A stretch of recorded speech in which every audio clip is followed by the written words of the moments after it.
खंड में मैं हूं आपके साथ कैफ खान। शुरुआत करेंगे बुलेटिन की, लेकिन उससे पहले नजर सुर्खियों पर। पीएम नरेंद्र मोदी समेत कई केंद्रीय मंत्रियों से मिलने निकले उत्तराखंड के मुख्यमंत्री त्रिवेंद्र सिंह रावत। कई मुद्दों पर होगी चर्चा। देहरादून में संजीवनी फेस्ट का हुआ शुभारंभ। कार्यक्रम में सीएम त्रिवेंद्र सिंह रावत हुए शामिल। स्थानीय उत्पादों को मिलेगा बढ़ावा। देहरादून में रायपुर को सीएम त्रिवेंद्र सिंह का तोहफा। विकास योजनाओं का किया लोकार्पण, शिलान्यास। कहा हमारी सरकार की प्राथमिकता विकास। चमोली आपदा में 3 और शव मिलने से 65 पहुंचा मृतकों का आंकड़ा। 139 लापता लोगों की तलाश अभी भी जारी। हरिद्वार में कुंभ मेले को लेकर तैयारियां तेज। मेले में इस बार नहीं लगेगा तंबू टेंट। बैरागी अखाड़ों ने की प्लाट आवंटन की मांग। उत्तराखंड में नशे के सौदागर पर पुलिस का शिकंजा। विकास नगर में 20 लाख का गांजा। वहीं उत्तरकाशी में चरस की खेप बरामद। पुलिस के शिकंजे में तस्कर। आप देख रहे हैं के न्यूज, खबरों का सारथी। बुलेटिन की शुरुआत करेंगे, लेकिन इससे पहले आपको बता दें उत्तरकाशी से इस समय की बड़ी खबर आ रही है, जहां पुलिस को बड़ी कामयाबी मिली है। जी हां, इस समय की बड़ी खबर, 570 ग्राम चरस की बरामद की है पुलिस ने। चेकिंग के दौरान तस्कर को गिरफ्तार कर लिया गया है। इस समय की बड़ी खबर उत्तरकाशी से पुरोला थाना के अंतर्गत नागावा चौकी का मामला बताया जा रहा है। समय की बड़ी खबर आप देख रहे हैं उत्तरकाशी से, जहां पे पुलिस को बड़ी कामयाबी मिली है। 570 ग्राम चरस की बरामद हुई है। पुलिस की बड़ी कामयाबी, इस समय की बड़ी खबर आपको दिखा रहे हैं। चेकिंग के दौरान तस्कर को यहां पे गिरफ्तार किया गया है, जहां पे 570 किलो गांजा मिली है। खबर देहरादून से। रायपुर विधानसभा क्षेत्र के अंतर्गत विभिन्न विकास योजनाओं का लोकार्पण और शिलान्यास कार्यक्रम आयोजित किया गया। तोनवाला क्षेत्र में आयोजित कार्यक्रम में सीएम त्रिवेंद्र सिंह रावत ने क्षेत्र की जनता को कई सौगात दी। कार्यक्रम में रायपुर विधानसभा के विधायक उमेश शर्मा काऊ सहित बड़ी संख्या में लोग मौजूद रहे। सीएम त्रिवेंद्र सिंह रावत ने कहा कि हमारी सरकार की प्राथमिकता विकास है। उन्होंने कहा कि सरकार ने केवल घोषणाएं नहीं की, बल्कि उनको पूरा भी किया है। जिन घोषणाओं को किया गया है, राज्य में पहली बार उनकी समीक्षा भी की जा रही है। सरकार लगातार राज्य को विकास पथ पर आगे ले जाने के लिए प्रयासरत है। की बात करनी पड़ रही है। आपकी खुशी, आपका उत्साह मुझे बोलने को प्रेरित कर रहा है। बहनों भाइयों, आज 21 फरवरी है। मुख्यमंत्री त्रिवेंद्र सिंह रावत ने सर्वे चौक देहरादून में संजीवनी फेस्ट कार्यक्रम में प्रतिभाग किया। इस अवसर पर मुख्यमंत्री ने उत्तराखंड के स्थानीय उत्पादों पर आधारित स्टॉलों का अवलोकन किया। उन्होंने कहा कि इस तरह के आयोजन से हमारे स्थानीय उत्पादों को बढ़ावा मिलेगा और उत्तराखंड के विभिन्न थीम पर आधारित उत्पादों को सही प्लेटफॉर्म मिलने से राष्ट्रीय एवं अंतर्राष्ट्रीय स्तर हमारे स्थानीय उत्पादों को अलग पहचान मिलेगी। Uttarakhand civil services officers wives association एवं स्वयंसेवी संस्था है। ये संस्था महिलाओं और बालिकाओं के उत्थान एवं उन्हें आत्मनिर्भर बनाने की दिशा में 20 सालों से प्रयासरत है। संजीवनी की वर्तमान अध्यक्षा श्रीमती दीपा प्रकाश के प्रयासों से 2 दिवसीय संजीवनी फेस्ट का आयोजन किया गया। यहां राज्यपाल श्रीमती बेबी रानी मौर्य भी शनिवार को पहुंची।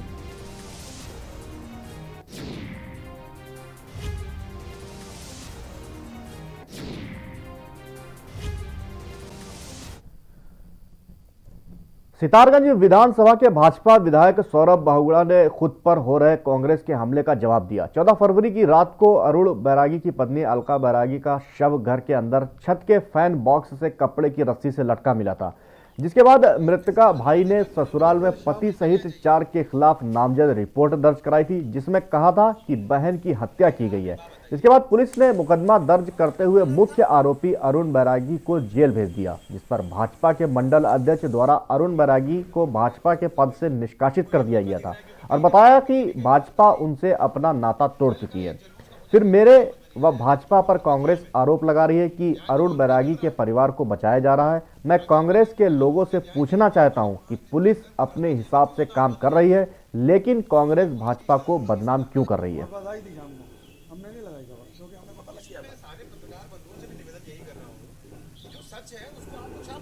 यहां तो पुलिस ने 5 दिन के अंदर एक्शन भी कर दिया, अरेस्ट भी कर दिया, जेल भी भेज दिया। कांग्रेस के जितने भी यहां पर नेता हैं वो अपनी सिर्फ खोई हुई राजनीतिक भूमि को ढूंढ रहे हैं। मुझे शर्म आती है ये कहते हुए कि एक बहन की एक बेटी की मृत्यु के ऊपर भी शक्ति फार्म में राजनीति करी जा रही है। शक्ति फार्म की जनता को बहकाया जा रहा है, भड़काया जा रहा है, जबकि पुलिस निष्पक्ष रूप से उसके ऊपर कार्रवाई कर रही है। पार्टी ने उसके ऊपर कार्रवाई करी, हमारे मंडल अध्यक्ष ने उसको निष्कासित किया।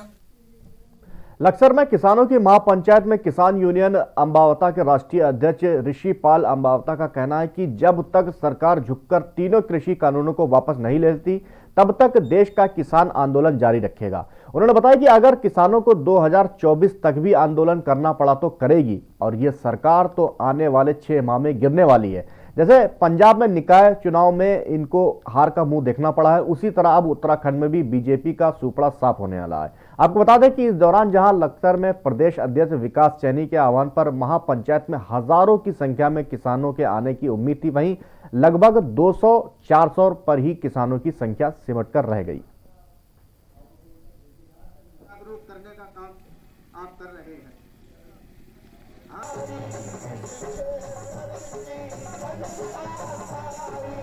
सरकार के रुख को देख के नहीं लग रहा, और हम ये कह रहे हैं कि सरकार 2024 तक तो मानेगी, और हम तो ये कह रहे हैं कोशिश हमारी ये है कि 6 महीने में सरकार ही गिरेगी।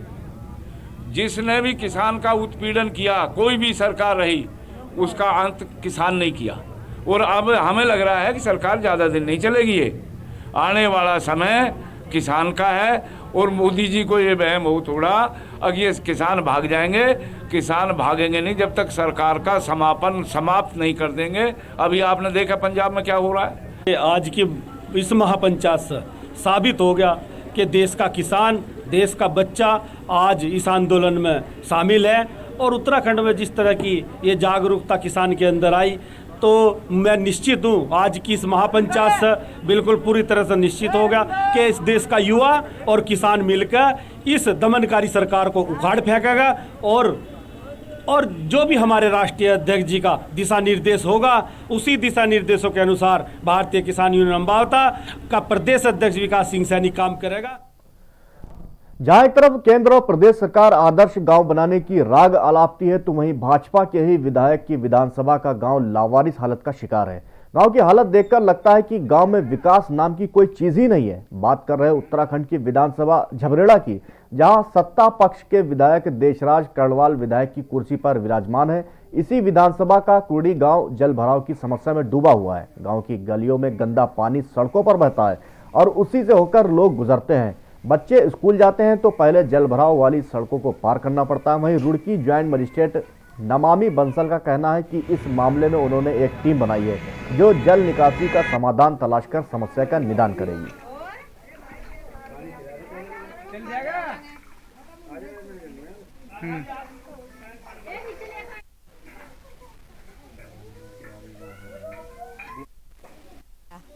कोई प्रधान जी नहीं यहाँ, कोई देखने नहीं आ सकते, कोई नहीं सोच रहा। प्रधान के दौरा हमारी धी बहू सब गुजारी, उसका आगे तक के जोड़ लिया कर, वो मानना नहीं है, बिल्कुल नहीं मानना वो।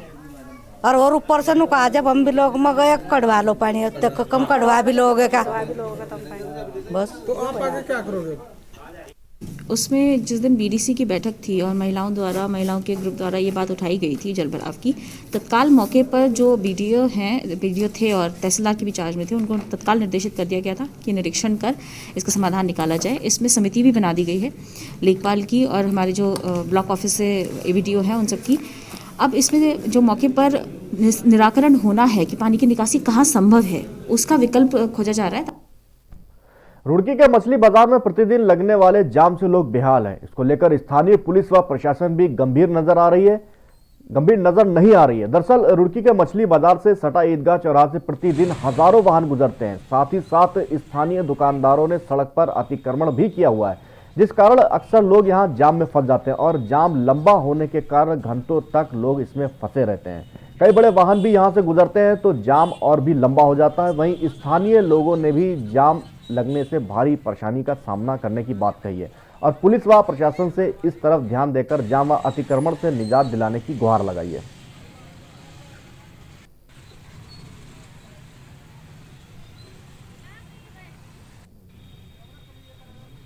मछली मोहल्ले में आम जन को बहुत बड़ी असुविधा का सामना करना पड़ रहा है। इससे जो है घंटों जाम में फंसे रहते हैं। कोई इमरजेंसी काम के लिए जा रहा है, उसे भी घंटों जाम में बहुत ज़्यादा परेशानी होती है। तो इसलिए हम प्रशासन से ये अनुरोध करेंगे कि इसे अतिक्रमण को वहाँ से हटाकर और इसे जाम से निपटारा कराया जाए। हरिद्वार में 1 अप्रैल से शुरू होने जा रहे कुंभ मेले में इस बार टेंट और तंबू नहीं लगेंगे। मेला प्रशासन ने कोरोना की गाइडलाइन को देखते हुए कदम उठाया है, जिसके तहत मेला क्षेत्र में टेंट और तंबू नहीं लगाया जाएगा। अखाड़ा अपनी छावनी से ही कुंभ मेले के स्नान करेंगे। इस स्थिति में बैरागियों के तीनों अखाड़ों के सामने संकट खड़ा हो गया है, क्योंकि तीनों ही अखाड़े कुंभ मेला क्षेत्र में बैरागी कैंप में टेंट और तंबू लगाकर रहते थे और मेले में स्नान करते थे। आज बैरागी अखाड़ों के प्रतिनिधियों ने इस प्रेस वार्ता कर मेला प्रशासन से बैरागियों की छावनी के लिए प्लाट आवंटन करने की मांग की है। श्री दिगंबर आड़ी के मेला प्रभारी बाबा हठयोगी ने कहा है कि बैरागी कैंप तीनों बैरागी अखाड़ों की छावनी है और हमेशा से ये हमारा पड़ाव होता रहा है। अगर मेला प्रशासन टेंट और तंबू नहीं लगने दे रहा है तो प्रशासन हमें टीन लगाने के लिए प्लांटों का आवंटन करे। ऐसे में मेला प्रशासन के सामने उन्हें ठहराने की बड़ी चुनौती खड़ी हो जाएगी।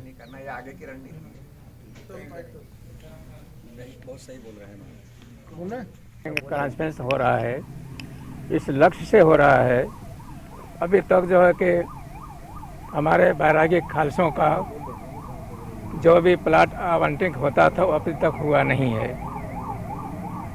और जो मीटिंग की बातें कर रहे हैं, यदि 26 प्रतिनिधि करते हैं तो जो भी मीटिंग होगा वो बैरागी कैंप ही होगा, तभी इसका मान्य होगा कि ये मीटिंग हुआ है। देखिए, जो अभी तक बैरागियों को जो खाल से आते हैं, बैरागियों की छावनी पड़ती है, मैं आपको स्पष्ट बता देता हूं कि जिस तरह से 10 अखाड़ों की अपनी अपनी यहाँ छावनियाँ हैं, तो हमारे 3 अणियों की भी ये बैरागी कैंप एक छावनी है।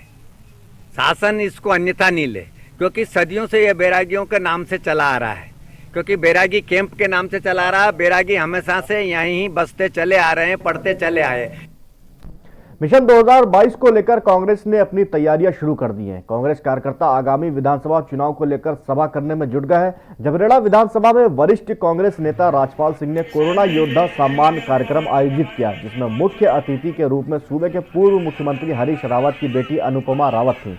उन्होंने भाजपा सरकार पर जमकर निशाना साधा और बीजेपी पर अंबानी व अडानी को ही लाभ पहुंचाने का आरोप लगाया।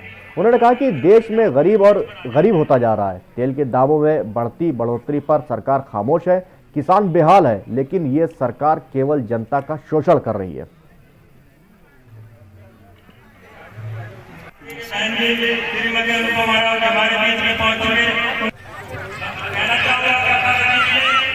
होगी और बहुत सही तरीके से हम चुनाव भी लड़ेंगे। और जो लोगों का रुझान है, क्योंकि हम जगह जगह जा रहे हैं, आज हम पहले भगवानपुर विधानसभा में थे, अभी हम जबरेड़ा विधानसभा में आए हैं। जिस तरीके का लोगों में माहौल है, उससे साफ लग रहा है कि कांग्रेस जो है वापसी कर रही है। खबर डोईवाला से है। लच्छीवाला टोल प्लाजा पर राजनीतिक दलों के साथ स्थानीय लोग टोल मुक्त की मांग कर रहे हैं और इस पूरे मामले को लेकर पिछले 2 महीनों से लगातार धरना प्रदर्शन चल रहा है, पर समस्या का हल न होने की वजह से उत्तराखंड के क्षेत्रीय दल यूकेडी ने क्षेत्रवासियों की समस्या को देखते हुए हाईकोर्ट जाने का निर्णय लिया है।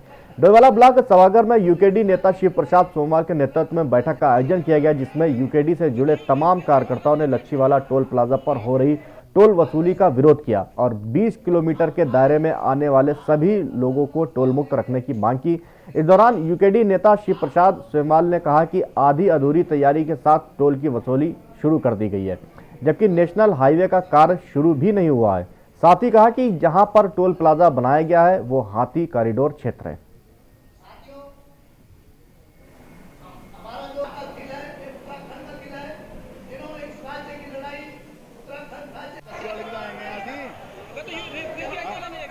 क्रांति दल के जितने भी डोईवाला में वार्ड हैं, सभी वार्ड मेंबर्स की ये सबसे बड़ी चिंता थी कि ये जो टोल प्लाजा शुरू किया गया है और 20 किलोमीटर के दायरे के लोगों से भी जो है जबरन टोल लिया जा रहा है, इसको लेकर के सभी वार्ड मेंबर्स की बड़ी चिंता थी। और इस पे एक आज हम लोग ये बैठक का आयोजन किया था और इसमें सभी ने एक मत से इस बात पर निर्णय लिया है कि उत्तराखंड क्रांति दल इस टोल प्लाजा के खिलाफ हाई कोर्ट की शरण में जाएगा, क्योंकि हमारा ये कहना है कि जहां पर ये टोल प्लाजा स्थापित किया गया है ये हाथी कॉरिडोर है, यहाँ पर ये टोल प्लाजा स्थापित किया ही नहीं जा सकता। ये पर्यावरण और एनजीटी के नियमों के अनुसार भी नहीं है। रुड़की के गंगनहर कोतवाली के एक कांस्टेबल ने पर्यावरण सुरक्षा का बीड़ा उठाया है। उन्होंने अपने खर्च से कोतवाली परिसर और आसपास सफाई करवाने के साथ दर्जनों पौधे रोपे हैं। उनका कहना है कार्यस्थल को भी घर जैसा ही समझना चाहिए। गंगनहर कोतवाली में चालक के पद पर तैनात कांस्टेबल यशपाल भंडारी को जब भी समय मिलता है वो पौधों के रखरखाव में लग जाते हैं। कभी क्यारी साफ करना तो कभी उनमें पानी और खाद देना। कुछ महीने पहले कोतवाली आए यशपाल ने कोतवाली के बाहर गंदे पड़े स्थान को साफ करवाया और वहां अपने खर्चे से ही पौधे लगाए हैं। उनका कहना है कि पर्यावरण का संकट दिन ब दिन गहराता जा रहा है। पर्यावरण के जानकार सजग कर रहे हैं, लेकिन हमारी नींद नहीं टूट रही है। पर्यावरण संरक्षण के लिए अकेले सरकार को कटघरे में खड़ा करना या उसकी जवाबदारी तय करना अनुचित है।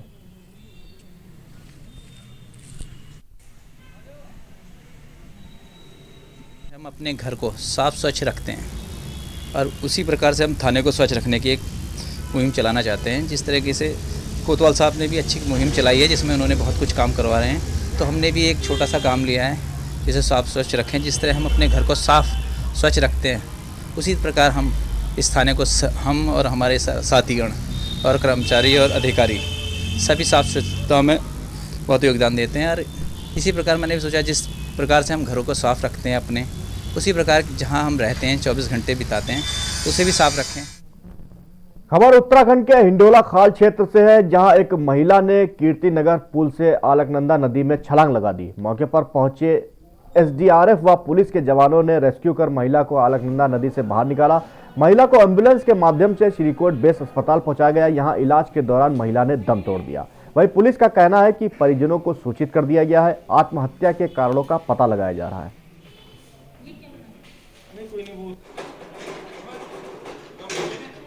नाम से एक फीमेल आई है जो ब्रॉड डेड जो हमने घोषित किया है उसे, और उसकी हमने ईसीजी वगैरह करवा ली है और हमें 108 के द्वारा उसको यहाँ पे लेके आए हैं। और जैसा उन्होंने 108 वालों ने बताया कि इसने कीर्तिनगर पुल से छलांग मारी है और डूबने से इसकी मतलब डूबी है ये।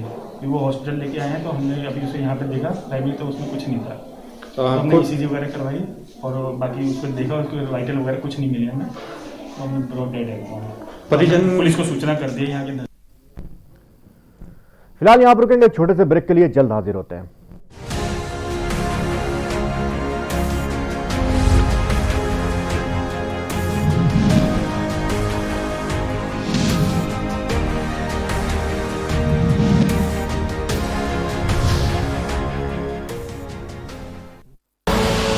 आप देख रहे हैं के न्यूज, खबरों का सारथी। खुदी को आजमाया है तो ये अंदाज आया है, खुदी को आजमाया है तो ये अंदाज आया है। तुम में भी मैं हूं, शुद्ध प्लस पान मसाला।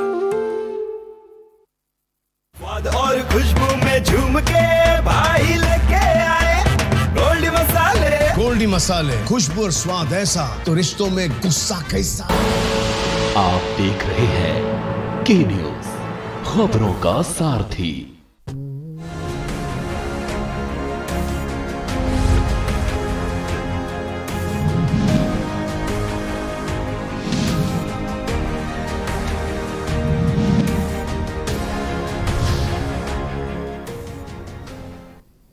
ब्रेक के बाद एक बार फिर स्वागत है आपका बुलेटिन में। खबर विकासनगर से है, जहां सहसपुर पुलिस को बड़ी कामयाबी मिली है। यहां पुलिस ने 20 लाख कीमत की 54 किलो से अधिक गांजा बरामद किया है।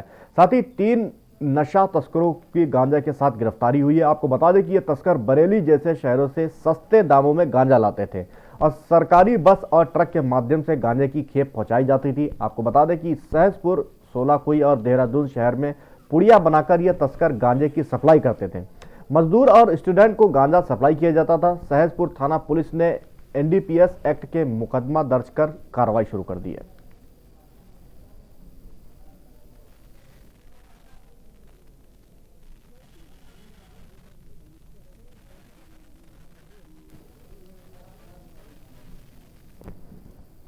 देश में बढ़े महंगाई को लेकर आज कांग्रेस कार्यकर्ताओं द्वारा रुद्रपुर में पदयात्रा का आयोजन किया गया। इस दौरान कार्यकर्ताओं ने डबल इंजन सरकार के खिलाफ जमकर प्रदर्शन किया।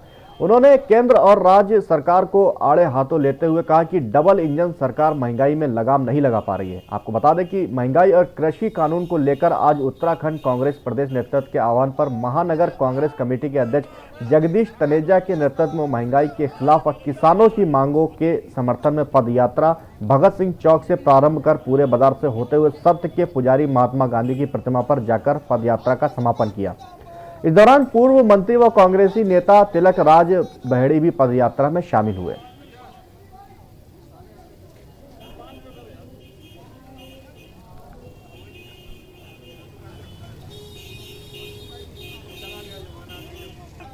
इसके अंदर महंगाई चरम सीमा पर है, चाहे पेट्रोल हो, चाहे डीजल हो, चाहे वो गैस सिलेंडर हो, हर चीज महंगाई कमर तोड़ रही है।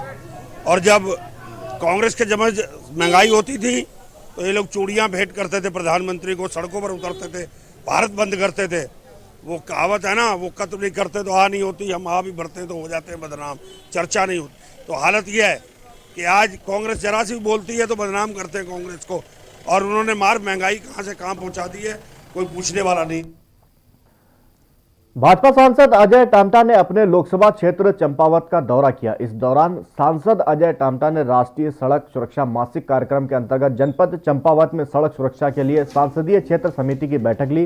बैठक के दौरान सड़क सुरक्षा संबंधी नियमों की जागरूकता संबंधी चलाए जा रहे राष्ट्रीय सड़क सुरक्षा माह में अब तक किए गए कार्यक्रमों का संक्षिप्त रूपरेखा, सड़क दुर्घटनाओं को रोकने हेतु वर्ष 2020-2021 में किए गए सड़क सुरक्षा संबंधी जागरूकता कार्यक्रम, सड़क दुर्घटनाओं को कम करने हेतु किए गए सुधारात्मक कार्य एवं सड़क दुर्घटनाओं को कम करने हेतु किए गए परिवर्तन कार्यवाही से समिति के सदस्यों को अवगत कराया गया।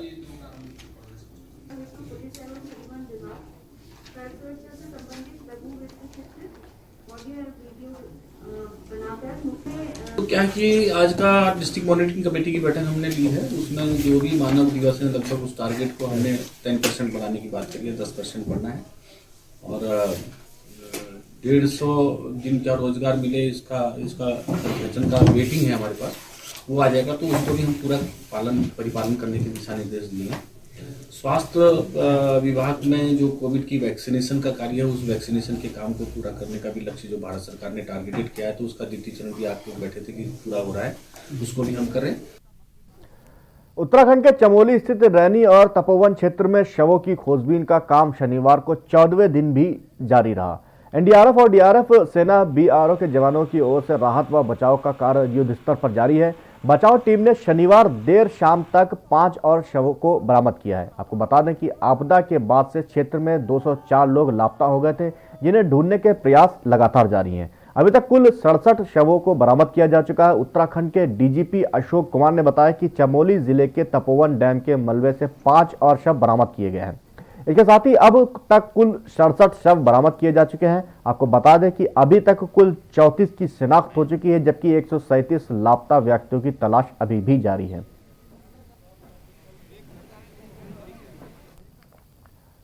खबर लक्सर से है, जहां कोतवाली क्षेत्र के रायसी निरंजनपुर रोड पर तेज रफ्तार का कहर दिखा। आपको बता दें कि तेज रफ्तार ट्रक ने बाइक सवार को टक्कर मार दी, जिससे बाइक सवार गंभीर रूप से घायल हो गया। वहीं सूचना पर पहुंची पुलिस ने गंभीर रूप से घायल व्यक्ति को 108 की मदद से अस्पताल भिजवाया है। घायल व्यक्ति की हालत नाजुक देखते हुए निजी अस्पताल ने हायर सेंटर रेफर कर दिया।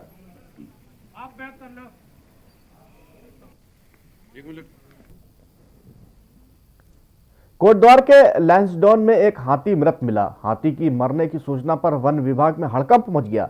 मेडिकल और वन विभाग की टीम मौके पर पहुंचकर मामले की जांच में लग गई है। हाथी की उम्र लगभग 11 साल की बताई जा रही है। डीएफओ लैंसडाउन डिवीजन ने बताया कि पोस्टमार्टम की रिपोर्ट आने के बाद ही मौत के कारणों का पता लगाया जा सकेगा।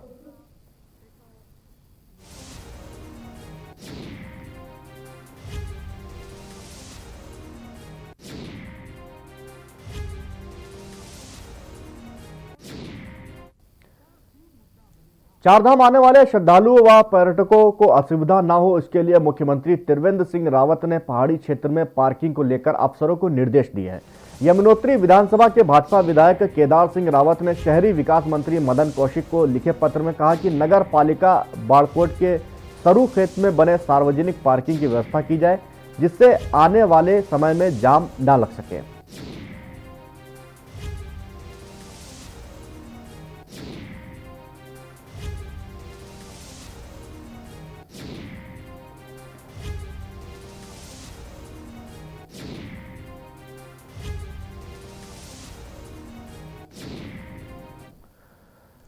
कुमाऊं मंडल विकास निगम ने 15 पर्यटक आवास गृहों को 3 स्टार श्रेणी में बनाने का फैसला लिया है, जिससे कुमाऊं भ्रमण में आने वाले पर्यटकों को बेहतर सुविधाएं मिल सके। जिसके लिए 2 पर्यटक आवास गृहों को पीपीपी मोड में दिया जाएंगे। इससे प्राप्त होने वाली आय से लोन लेकर अन्य पर्यटक आवास गृहों में 125 कमरे बनाने की योजना कर रही है। इससे निगम को लगभग 4.5 करोड़ की आय में इजाफा होगा।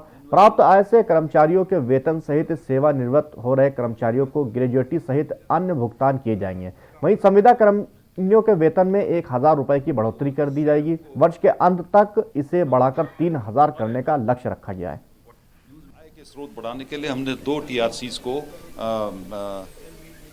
देने का मन बनाया है, जिससे यहाँ की आय बढ़ के 15 TRCs को हम 3 स्टार कैटेगरी पर ले आएंगे और इसके साथ साथ करीब 125 कक्ष भी उनमें बढ़ाएंगे उस स्तर के, जिससे हमारी आय में करीब प्रति वर्ष 4 से 5 करोड़ बढ़ने की आशा है, जिससे हम कर्मचारियों के वेतन को दे सकेंगे, जो रिटायर हो रहे हैं उनकी ग्रेजुएटी को दे सकेंगे। फिलहाल इस बुलेटिन में इतना ही। देखते रहिए के न्यूज़ इंडिया।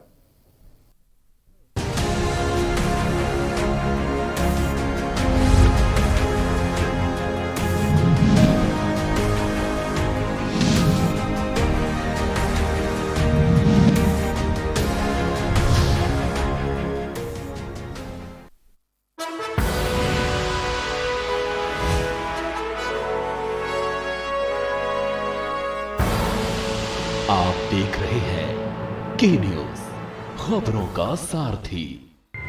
उत्तर प्रदेश की धरती आदिकाल से ही आध्यात्म, संस्कृति और शौर्य से संपन्न रही है, तो इसी भूमि के रणबांकुरों ने बाहरी आक्रांताओं से लेकर साम्राज्यवादियों को मुंह की खाने को विवश किया। महान संत बालार्क ऋषि के शिष्य